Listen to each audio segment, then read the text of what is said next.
Hey everybody, today we are talking about Lemon Meringue Pie Murder by John Fluke. So it's been a little crazy in our house lately, and so I actually finished this book quite a while ago, but just haven't had a chance to make the recipe until now. So I'm gonna do my best to remember what I read and give this recipe a go. Now, since this book is called Lemon Meringue Pie Murder, that's the recipe I want to do. I have never actually made this pie before, and it is a little intimidating to me, so we're gonna see how it goes, if I can get it to work or not. I already prepped quite a lot of things, so I will talk to you about the process of making this pie at the same time as telling you about this book, about this murder mystery. As always, when talking about these books while I am baking, I will always spoil who dies, but I will not spoil who did it. Okay, so if you want to know that, you either have to read the book for yourself or look it up and find out that way, but I will at least leave that mystery to you. So let's go ahead and get started. So I went ahead and zested the lemons, got everything pre-measured, got the egg yolks separated from the egg whites so that we can make the meringue later with the egg whites.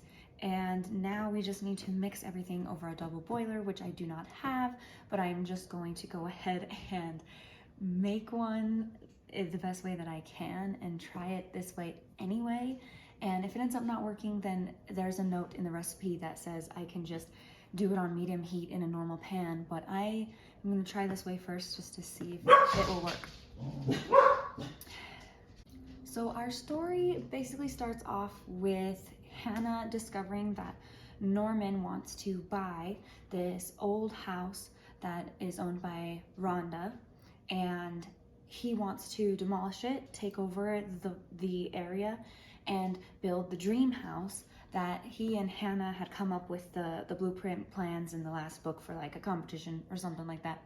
And so now he wants to go ahead and make this a reality and make this house. And everybody just assumes, oh, if he's making the house you built together, your dream house, then surely he's going to be proposing to you, like, when are you getting married, and all this idea of that happening, which of course is not the case. Norman has not proposed to her, so it's a little awkward for her, but she's like, no, he's just making the house and it's gonna be mainly for him. And so she's thinking maybe he'll propose to her, maybe that's gonna happen. As you know, if you've watched my other baking review videos, there are two men in Hannah's life, Mike and Norman, and they're not committed. She's not committed officially to either one of them, so they both take her out on dates, and I wouldn't really call it a love triangle because, again, nobody's actually dating each other, and there's no funny business going on. It's the only thing that it is that sometimes she goes on dates with one guy, sometimes she dates another guy. She's just single, but she's interested in both of them. They're both interested in her, but okay, maybe that is what a love triangle is. What do I know? But I thought for sure in this book we were going to finally have a picked man for Hannah, and this house made it seem like this was gonna be that cause of finally picking Norman. But then something bad happens, of course, and somebody is murdered, and that just kind of puts a pause on the whole house making thing. So basically what happens is that we have them signing off the papers, and Rhonda's gonna go on vacation as soon as the papers are signed. So they sign the papers, Hannah's the witness that everything's carrying over, and then Rhonda we assume she leaves and goes on vacation out of the country. And they go over to Rhonda's house to kind of just finish looking over everything so that they can start getting the ball rolling on getting it demolished and rebuilt and all that stuff.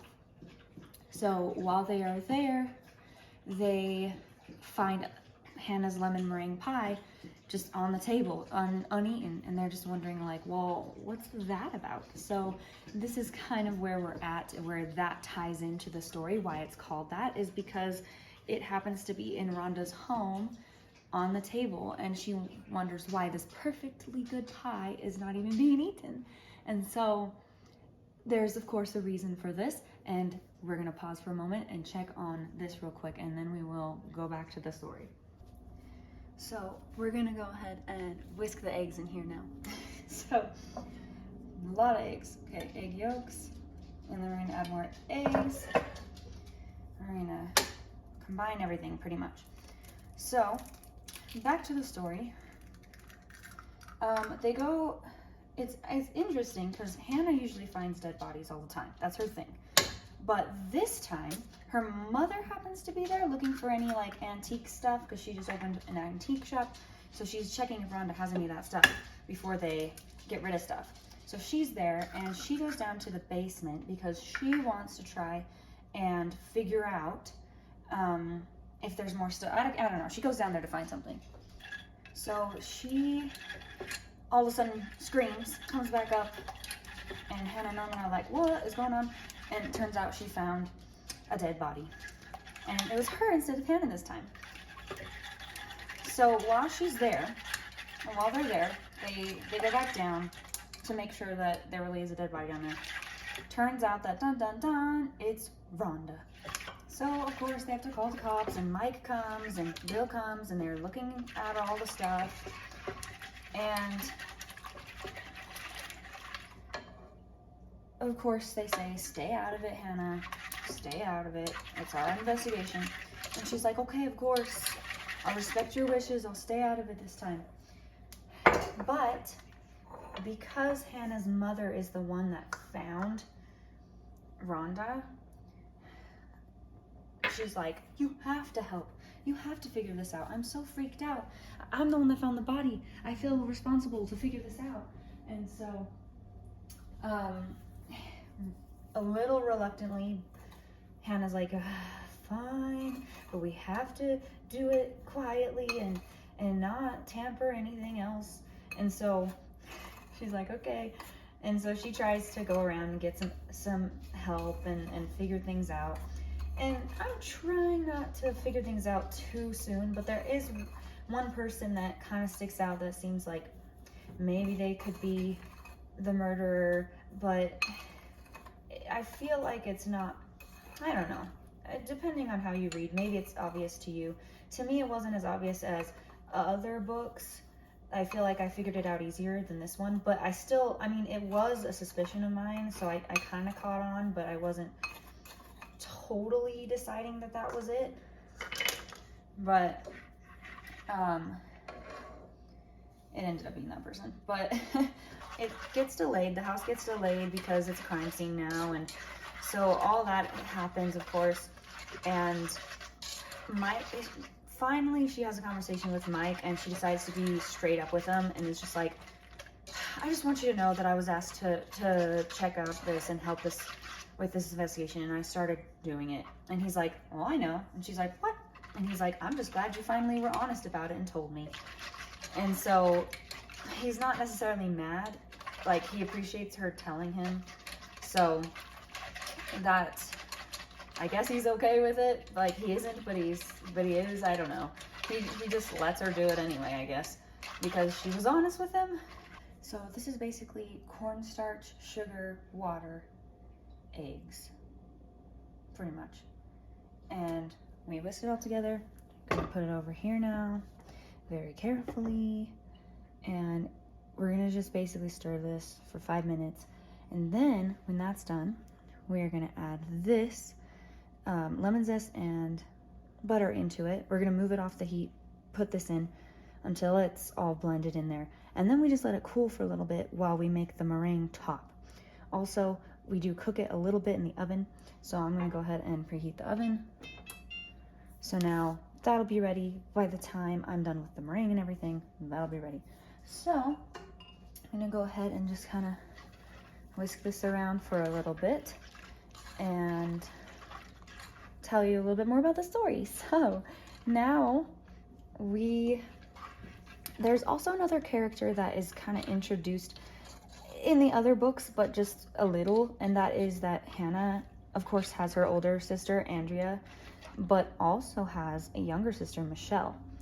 And Michelle has just been away at college and stuff, so we just haven't really introduced her officially in the books until this book. She comes back into town, and she's just to visit primarily, and she gets close to somebody. They go on a couple dates. I think his name's Lonnie, if I'm correct at remembering that. And so she's just around for a little bit of the story, and so that we get to kind of know her personality and how she's different from like her other two sisters. Okay, it feels like it's starting to thicken a little bit, but it is taking longer than the 5 minutes that it said. And I'm pretty sure it's just because I'm using way too big of pots. But that's my fault because I just got rid of my smaller pot because I was going to get a new one. And then I thought, oh, I have time to get a new one because I can just use my big pots, without realizing that this specific recipe could have really benefited from a smaller pot. So here we are, taking a little longer because of that, and because this isn't, meant to do this method, and I'm just kind of doing it anyway. But I do think it's starting to work now. It is getting a little bit thicker, so that's good. Another thing that I want to tell you about the story, about our murder mystery, is that in this book, Hannah, at the beginning of the book, she goes into her closet and puts on a dress that she suddenly realized she didn't fit quite great in anymore. It was a little tight, tighter than she wanted it to be. So she immediately decides she needs to go on a diet. She just needs to shed some of these pounds that she's adding on. Basically, anytime she goes out to eat with anybody, she really wants to get a dessert, whatever, she's like, no thanks, and she always orders the salads. And apparently that's all it takes, because I mean, yeah, in her job she's on her feet a lot, yes, and also she's going around to different catering events and things like that. She's not necessarily like exercising, she's just solely changing her food to salads, and it's working so quickly that she's actually losing pounds really fast, and even people are noticing. So apparently her diet is working, and she's doing it just because I remember, like, her main motivation was to just look good for Norman and Mike, and to fit in that dress again and everything. So she's also on a diet for like this whole thing. Ooh, okay, it's finally thickened, so I'm gonna move this off. So now we are going to go ahead and make the meringue top. We are going to mix some egg whites with some cream of tartar and some salt, and then we will slowly add in a little bit of sugar. And then once it has formed stiff peaks, we can then assemble our pie and bake it for 10 minutes, and then it should be nice and ready to come out and looking good. So we'll see how that goes. Our nice meringue is done. That's good sign. That's not falling out. That means it's done. Here we go. So, wow, that made a lot. Holy cow. This is how small my pie is, so oh well. Well, let's put it together. All right, this has been cooling for a while, not for very long, so hopefully it's okay that it's still a little warm, but we'll go ahead and put it in here.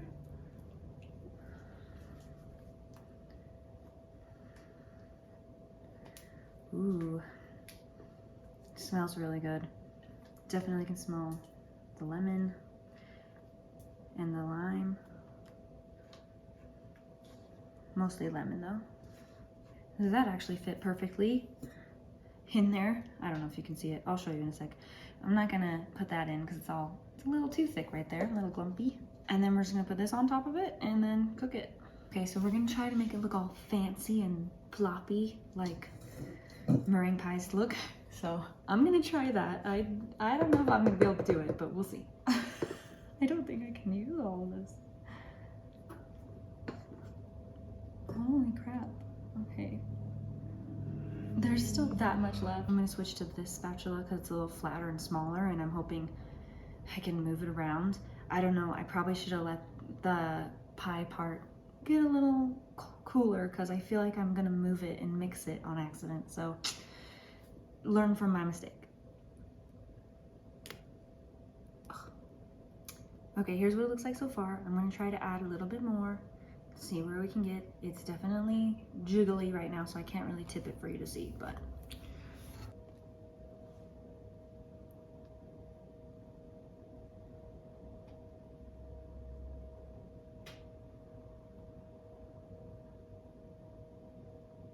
Okay, I ended up using pretty much all of the meringue, and it looks pretty good. Let me show you. So naturally, Hannah finds herself in the same place as the murderer and is in danger, but of course gets saved yet again. And how that happens, you'll just have to look it up or read the book yourself to find out. But that's basically all I want to say. One more thing. She does end up fitting back into that dress, but then Andrea later is like, oh, Hannah, I found your dress in my closet. I think you must have mine. So the whole time, it turns out the one that she was tight in was actually because it was Andrea's dress the whole time. And she was like, what the? So then she no longer even cares about her diet anymore. But anyways, we'll come back in 10 minutes to see how the pie looks completely cooked and finished. And yeah, so we'll be right back. All right, here is the finished lemon meringue pie. It's said to do it no more than 10 minutes, so I did it exactly 10 minutes, took it out. Turns out I was able to make it look pretty nice after all. I'm gonna just let it sit here and cool, and maybe it'll set up even more, and then I'm gonna try tasting it later. I just don't want to cut into it and ruin it. So anyways, here it is. All right, so it's been a little while, a couple hours. I'm gonna go ahead and just try it out. So cut myself a little piece and we'll see if it tastes as good as it looks. So I can tell you right now that it did not feel very thick when I just cut into it. And it seems like it's falling all over the place. Yeah, you see that? Yeah, look at that. Sigh. Okay, the recipe said not to cook it more than 10 minutes. I didn't cook it more than 10 minutes. I let it thicken. The only thing that I think is either I needed to cook it more or I didn't let it thicken enough when I was cooking it originally. It was pretty thick, like in comparison to when I first started. So I went ahead and put it back in the oven for another like 15 minutes, and then I let it cool in the fridge before cutting into it again. This did seem to make it thicker, which is great, but still not up to the thickness that a regular lemon meringue pie would usually have. Thank you so much for watching. I feel like this video actually did go pretty well in terms of the baking until the very last minute when we cut into it. So other than that though, I think like I had a good time trying this out. Again, it's the first time I've ever made this pie, so maybe it needed to be way thicker than what I considered to be thick. So, but thank you so much for watching. I appreciate you, and until the next murder mystery, I'll bake with you later. Thanks for watching. Bye.